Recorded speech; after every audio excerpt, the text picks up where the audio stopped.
ওম শান্তি। আজ ২রা জানুয়ারি ২০২৪। প্রাতঃ মুরলি।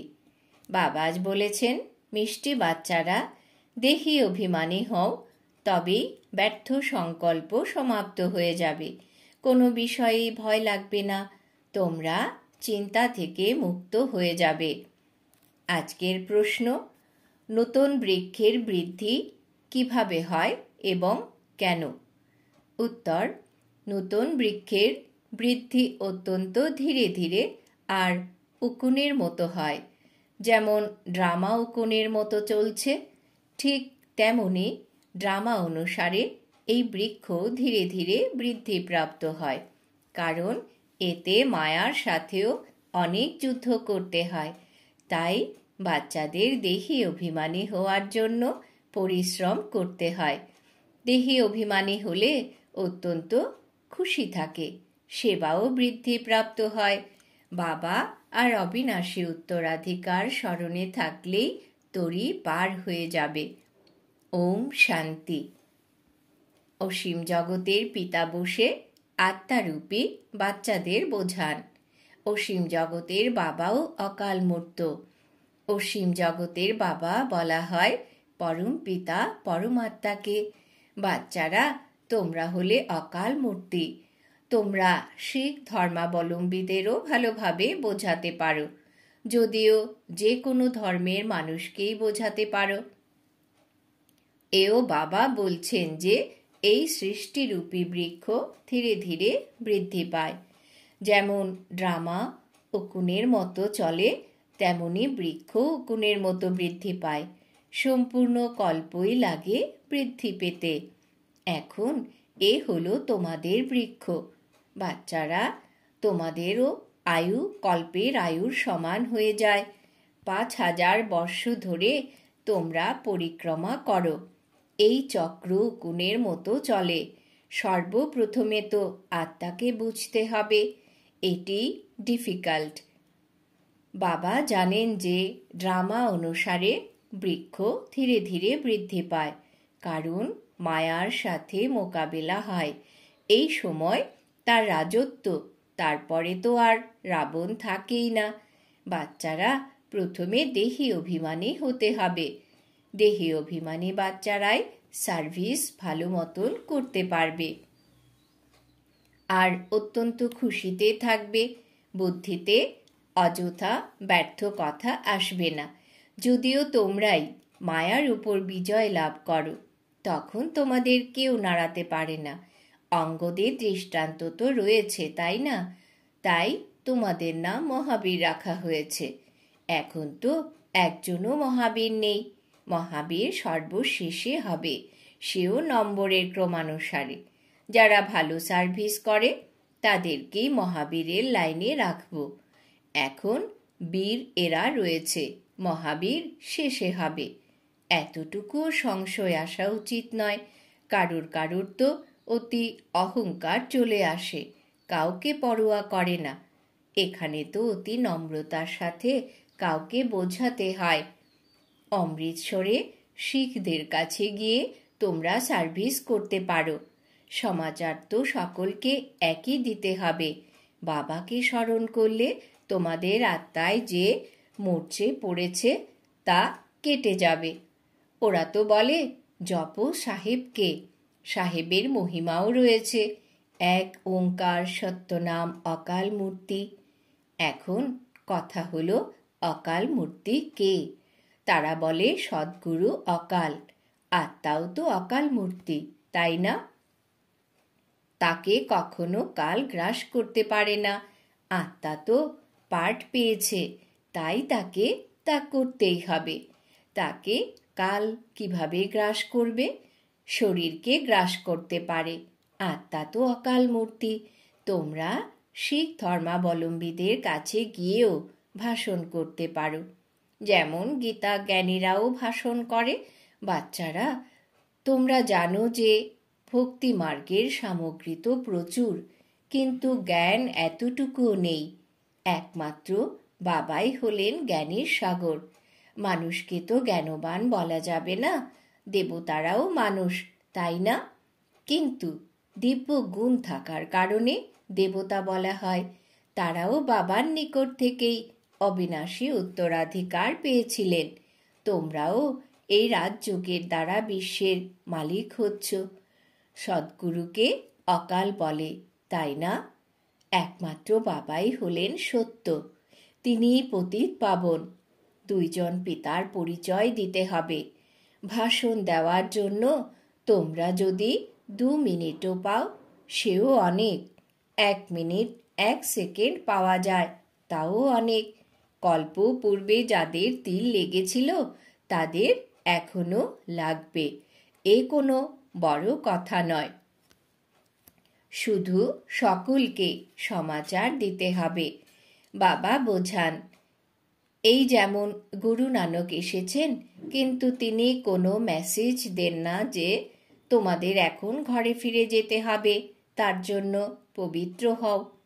ওপর থেকে যারা আসে তারা তো পবিত্র আত্মা, তাদের ধর্ম বৃদ্ধি লাভ করে, আসতেই থাকে।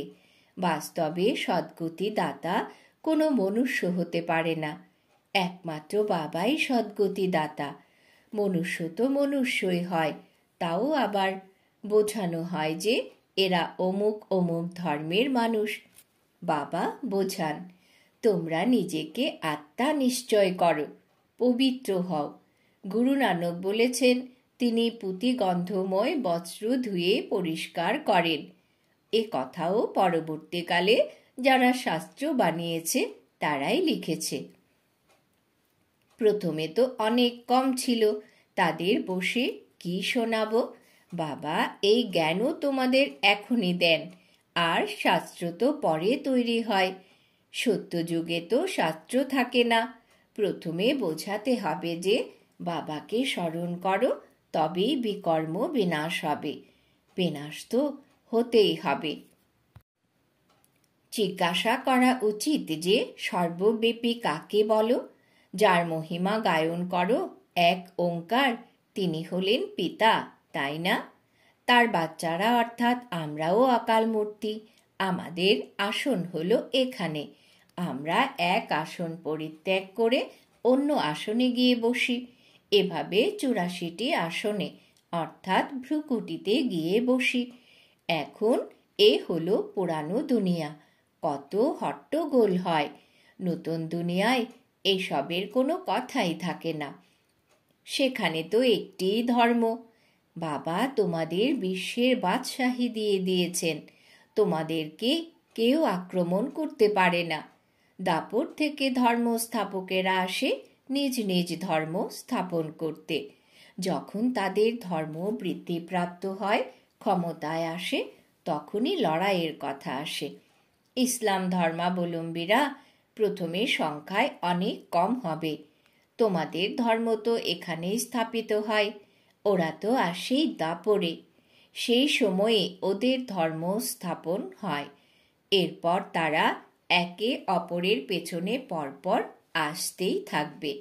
এ হলো অত্যন্ত বোঝার মতো বিষয়। কেউ কেউ তো ড্রামা অনুসারে কিছুই ধারণ করতে পারে না। বাবা বোঝান, অবশ্যই তার পথ কম হবে। এ কোনো অভিশাপ নয়। মালা তো মহাবীরদের তৈরি হয়। ড্রামা অনুসারে সকলেই তো একই রকমের পুরুষার্থ করতে পারে না। পূর্বেও নিশ্চয়ই করেনি, তাই তারা বলে তাহলে আমাদের দোষ কোথায়? বাবাও বলেন তোমাদের কোনো দোষ নেই। ভাগ্যে যদি না থাকে তবে বাবা আর কি বা করতে পারেন? তিনি বোঝেন যে কে কে কোন কোন পদের যোগ্য।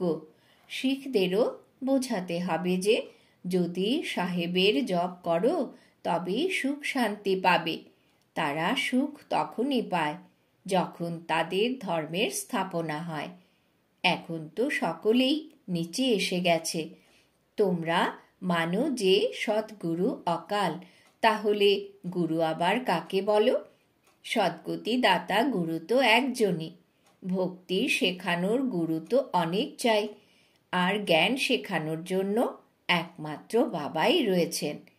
তাই মাতারা, তোমরা শিখ ধর্মের লোকেদের বোঝাও যে এই কঙ্গন যা তোমরা পরে থাকো সেটাও হলো পবিত্রতার চিহ্ন। তোমাদের কথা তারা মান্য করবে, কারণ তোমরা অর্থাৎ মাতারাই স্বর্গের দ্বার খুলবে। মাতারা, তোমরা এখন জ্ঞান কলস পেয়েছ, যার দ্বারা সকলেরই সদ্গতি হয়ে যায়। বাচ্চারা, তোমরা এখন নিজেদের মহাবীর বলো। তোমরা বলতে পারো যে আমরা গৃহস্থ ব্যবহারে থেকেও স্বর্গের স্থাপনা করছি। রাত দিনের পার্থক্য। এই জটাও পবিত্রতার চিহ্ন। অকাল মূর্ত পতিত পাবন বাবার সম্পূর্ণ মহিমা করা উচিত। সাধু সন্ন্যাসীরা পরমাত্মা নম বলে, আবার সর্বব্যাপীও বলে। এটা ভুল। তোমরা বাবাকে অত্যন্ত মহিমান্বিত করো। বাবার মহিমার দ্বারা তোমাদের তরি পার হয়ে যায়। যেমন কথিত আছে যে রাম রাম বললেই পার হয়ে যাবে। বাবাও বলেন, বাবাকে স্মরণ করলে বিষয়সাগর অতিক্রম করে যাবে। তোমাদের সকলকেই মুক্তিতে যেতে হবে। তোমরা অমৃতসরে গিয়ে ভাষণ করো যে, তোমরা আহ্বান করো যে সদ্গুরু অকাল মূর্ত, কিন্তু তিনি বলেন যে এখন দেহ সহিত দেহের সর্বধর্মকে পরিত্যাগ করে নিজেকে আত্মা নিশ্চয় করো। বাবাকে স্মরণ করলে পাপ ভস্ম হয়ে যাবে। অন্তিম সময়ে যেমন মতি হবে তেমনই গতি হবে। শিব বাবা হলেন অকাল মূর্ত, নিরাকার। তোমরা আত্মারাও নিরাকার। বাবা বলেন, আমার তো শরীর নেই, আমি লোন নেই। আমি আসি পতিত দুনিয়ায় রাবণের উপর বিজয় লাভ করতে। তাই ডাইরেকশনও তো এখানেই দেব, কারণ পতিত হয়ই পুরনো দুনিয়ায়। নতুন দুনিয়ায় তো শুধু এক দেবী দেবতা ধর্মই ছিল। সেই সময় আর সব শান্তিধামে থাকে। পুনরায় নম্বরের ক্রমানুসারে শত রজ তমতে আসে। যারা অতি সুখ লাভ করে তারাই আবার অত্যন্ত দুঃখ ভোগও করে। তোমাদেরই সকলকে বাবার সমাচার দিতে হবে যে বাবাকে স্মরণ করো, তাহলেই নিজ নিকেতনে পৌঁছে যাবে। সকলের সদ্গতি দাতা। সকলের সদ্গতি তখনই হয় যখন কল্পবৃক্ষের বৃদ্ধি সম্পূর্ণ হয়, তখন সকলেই চলে আসে। এইভাবে তোমরাও কাউকে অত্যন্ত প্রেমের এবং ধৈর্যের সাথে বোঝাও। তোমাদের কোনো চিত্র দেখানোর প্রয়োজন নেই। বাস্তবে চিত্র হলো নূতনদের জন্য। তোমরা যে কোনো ধর্মাবলম্বীদের বোঝাতে পারো, কিন্তু বাচ্চাদের এত যোগ না থাকার কারণে তীর সঠিক লাগে না। তারা বলে, বাবা আমরা পরাজিত হয়েছি, মায়া মুখ একদম কালো করে দেয়। তাই তারা জানতেও পারে না যে আমরাই দেবতা ছিলাম, এই সময় অসুর হয়ে গেছি। এখন বাবা বলেন, নিজেকে আত্মা নিশ্চয় করে বাবাকে স্মরণ করো। বাবার মেসেজ সকলকে দিতে থাকো। বায়োস্কোপের স্লাইডের ওপরেও লেখো যে ত্রিমূর্তি পরম পিতা পরমাত্মা শিব বলেন, মামেকম স্মরণ করো, তবেই তোমাদের বিকর্ম বিনাশ হবে। তোমরা মুক্তি, জীবন মুক্তি পেয়ে যাবে। সমাচার তো সকলকে দিতেই হবে, তাই না? স্লাইডসও তৈরি করা উচিত। তার মধ্যে মনমনা ভব এই বশীকরণ মন্ত্র লিখে সকলকে দাও। এই পড়ায় দীর্ঘ সময় লাগে না। ভবিষ্যতে সব বুঝতে পারবে। চিন্তার কোনো কারণ নেই। চিন্তামুক্ত তো হতেই হবে। দেখো, মানুষ মৃত্যুকে কত ভয় পায়। এখানে ভয়ের তো কোনো ব্যাপারই নেই। তোমরা তো বলো যে এখন মৃত্যু যেন না আসে। এখনো আমরা পরীক্ষা কোথায় সম্পূর্ণ করতে পেরেছি? এখনো তো আমরা যাত্রা সম্পূর্ণ করিনি। তাই আমাদেরকে শরীর ত্যাগ করা উচিত। এই ধরনের মিষ্টি মিষ্টি বার্তালাপ বাবার সঙ্গে করা উচিত। এতে অভ্যাস অত্যন্ত ভালো হয়ে যাবে। এখানে চিত্রের সম্মুখে এসে বসো। তোমরা জানো যে আমরা বাবার কাছ থেকে বিশ্বের রাজত্ব পাই, তাই এমন পিতাকে নিরন্তর স্মরণ করা উচিত, তাই না? স্মরণ না করলে শাস্তি ভোগ করতে হবে। ব্রহ্মা বাবার তো স্মরণে এসে গেছে যে আমি এই হতে চলেছি, তাই অত্যন্ত খুশিতে থাকেন যে আমি এই নারায়ণ হব। দেখলেই নেশায় বিভোর হয়ে যান। তোমাদেরও তেমনই হতে হবে। বাবা, আমরা তোমাকে স্মরণ করে অবশ্যই এমন হব। আর কোনো কাজ না থাকলে এখানে এসে চিত্রের সম্মুখে বসে পড়ো। বাবার থেকে আমরা এই অবিনাশী উত্তরাধিকার প্রাপ্ত করি, এটাই একদম পাকা করে নাও। এই যুক্তিও কম নয়, কিন্তু ভাগ্যে নেই, তাই স্মরণ করে না। বাবা বলেন, এখানে যখন আসো তখন এটি অভ্যাস করো, তাহলে যদি কিছু গ্রহের দশা থাকেও তা কেটে যাবে। সিঁড়ির চিত্রের দ্বারা এই সব কিছু বিচার করো, কিন্তু ভাগ্যে যদি না থাকে তবে শ্রীমত অনুসারে চলতে পারে না। বাবা পথ দেখান, আর মায়া সেই পথ কেটে দেয়। বাবা অনেক যুক্তি বলেন। বাবা আর অবিনাশী উত্তরাধিকারকে স্মরণ করতে থাকো। বলা হয় যে অতীন্দ্রিয় সুখ কি, তা গোপ গোপীদেরকে জিজ্ঞাসা করো, যাদের নিশ্চয় রয়েছে আমরা বাবার কাছ থেকে উত্তরাধিকার অবশ্যই নেব। বাবা স্বর্গের স্থাপনা করে আমাদের ওখানকার মালিক করে দেন। চিত্র এমনই বানানো হয়েছে। তোমরা যুক্তি দিয়ে প্রতিপন্ন করে তাদের বুঝিয়ে দাও যে ব্রহ্মা বিষ্ণুর মধ্যে সম্পর্ক কি। আর কেউ এসব জানে না। ব্রহ্মার চিত্র দেখে মুষড়ে পড়ে। স্থাপনা করতে তো অবশ্যই সময় লাগে, কর্মাতীত অবস্থা হতেও সময় লাগে, প্রতি মুহূর্তে ভুল হয়ে যায়। এই অভ্যাস করতে হবে। প্রগাঢ় ভক্তি যারা করে তারাও চিত্রের সামনে বসে তারাও সাক্ষাৎকারের আশা রাখে। তোমরা তো এই রকম হও, তাই তোমাদের স্মরণ করা উচিত। ব্যাজও তোমাদের কাছে আছে। বাবা নিজের ভক্তি মার্গের উদাহরণ দেন যে নারায়ণের মূর্তির প্রতি আমার অত্যন্ত প্রেম ছিল, সেসব হলো ভক্তিমার্গ। এখন বাবা বলেন একমাত্র আমাকে স্মরণ করো, আর কিছুই করতে হবে না। বাবা বলেন আমি তো অবিডিয়েন্ট সার্ভেন্ট, তোমরা আমার কাছে কেন মাথা নত করো?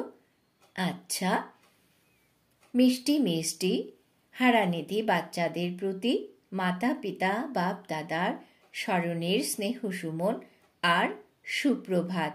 আত্মাদের পিতা তার আত্মারূপী বাচ্চাদেরকে জানাচ্ছেন নমস্কার। আমরা আত্মারূপী বাচ্চারা আমাদের অতি প্রিয় মাতা পিতাকে জানাই স্মরণের স্নেহ সুমন, সুপ্রভাত, নমস্কার। ধারণার জন্য মুখ্য সার। 1 নম্বর, নির্মাণতার গুণ ধারণ করতে হবে, এতটুকু যেন অহংকার না আসে। এমন মহাবীর হতে হবে যেন মায়া নাড়াতে না পারে। 2 নম্বর, সকলকে মনমনা ভবর বশীকরণ মন্ত্র শোনাতে হবে। সকলকে মনমনা ভবর বশীকরণ মন্ত্র শোনাতে হবে। অত্যন্ত প্রেম এবং ধৈর্য সহকারে সকলকে জ্ঞানের কথা শোনাতে হবে। বাবার বার্তাও সকল ধর্মাবলম্বীদের দিতে হবে। বরদান। বাবা আজ বরদান দিয়েছেন, কর্ম আর সম্বন্ধ দুয়েতেই স্বার্থ ভাব মুক্ত থাকা বাবার সমান কর্মাতীত ভব। কর্ম আর সম্বন্ধ দুয়েতেই স্বার্থ ভাব মুক্ত থাকা বাবার সমান কর্মাতীত ভব। ব্যাখ্যা। বাচ্চারা, তোমাদের সেবা হলো সকলকে মুক্ত বানানোর, তাই অন্যদেরকে মুক্ত বানাতে বানাতে নিজেকেই বন্ধনে বেঁধে ফেলো না। যখন সীমিত আমার এর থেকে মুক্ত হয়ে যাবে তখন অব্যক্ত স্থিতির অনুভব করতে পারবে। যখন সীমিত আমার এর থেকে মুক্ত হয়ে যাবে, তখন অব্যক্ত স্থিতির অনুভব করতে পারবে। যে বাচ্চারা লৌকিক আর অলৌকিক কর্ম আর সম্বন্ধ দুটোতেই স্বার্থভাবের থেকে মুক্ত, তারাই বাবার সমান কর্মাতীত স্থিতির অনুভব করতে পারবে। অতএব চেক করো, কর্মের বন্ধন থেকে আমি কতটা মুক্ত হতে পেরেছি। ব্যর্থ স্বভাব সংস্কারের বশ হওয়া থেকে মুক্ত হয়েছি। কখনো কোনো পূর্ব সংস্কার স্বভাব বশীভূত বানিয়ে ফেলে না তো? স্লোগান: সমান আর সম্পূর্ণ হতে হলে স্নেহের সাগরে সমাহিত হয়ে যাও। সমান আর সম্পূর্ণ হতে হলে স্নেহের সাগরে সমাহিত হয়ে যাও। আজকের সমান: আমি বাবার সমান কর্মাতীত আত্মা। অব্যক্ত সাইলেন্সের দ্বারা ডবল লাইট ফরিস্তা স্থিতির অনুভব করো।